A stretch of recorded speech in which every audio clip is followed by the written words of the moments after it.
The question has to be asked by Conservatives in the face of the Tamworth and Mid Bedfordshire elections. Where now? Because this is a major blow for the governing party. And with an election within a year, the chances of a serious defeat are very high. The chance of a defeat on the basis of this by-election being a wipeout event rather than simply a very bad result are, I think, about higher, probably higher than they have been since the Second World War. Indeed, I think the defeat in Mid Bedfordshire was the biggest defeat since the Second World War for the Conservative Party. I think for any party, I think it's the biggest by-election defeat. And analysing the results, the GBNews, which of course has an axe to grind, GBNews has a particular understanding of this. And GBNews's understanding is that the problem is reform, and that reform is stealing the votes that would otherwise have gone to the Conservatives. And if you look at the results, that simply doesn't it doesn't work out. So the Tamworth by-election, Sarah Edwards won with 11,719 votes. Andy Cooper for the Conservatives came second with 10,403 votes.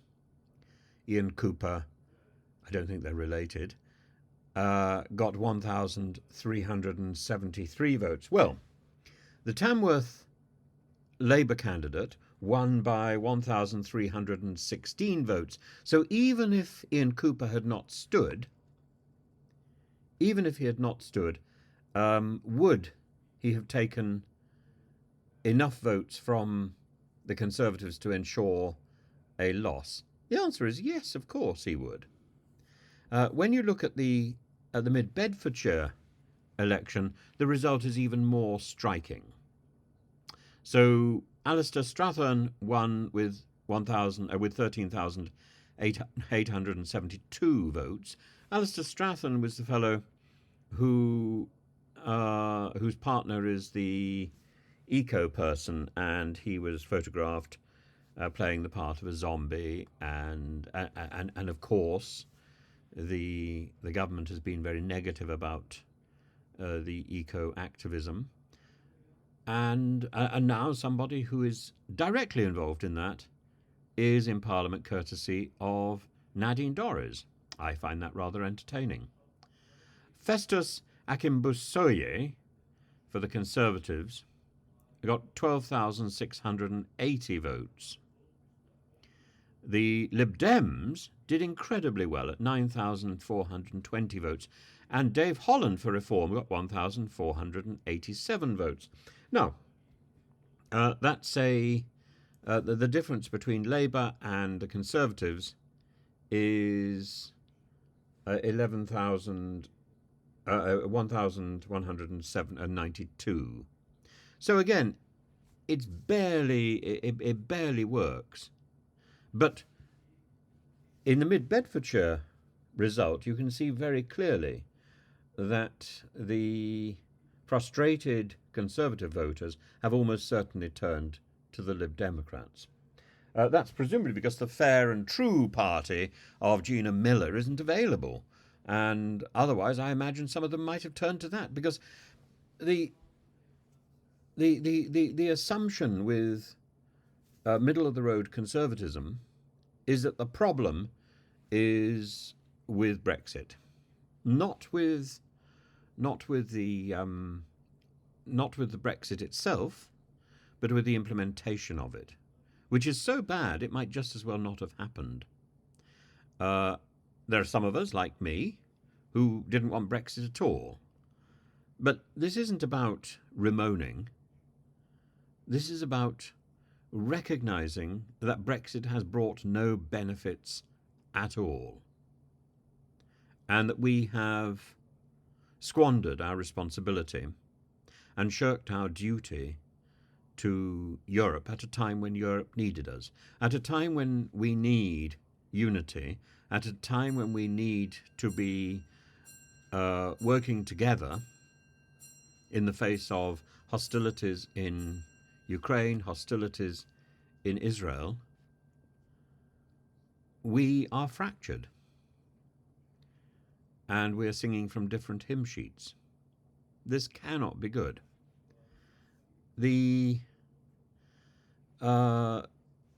Curtis, Professor Curtis, we're forever linked together because we were both dubbed with completely fake words by a Russian TV station, and I'm always rather entertained when I see Professor Curtis's name. Professor Curtis thinks that the election results today were extremely bad news for the Conservatives, and that this means Mr. Sunak is on course for a general election defeat.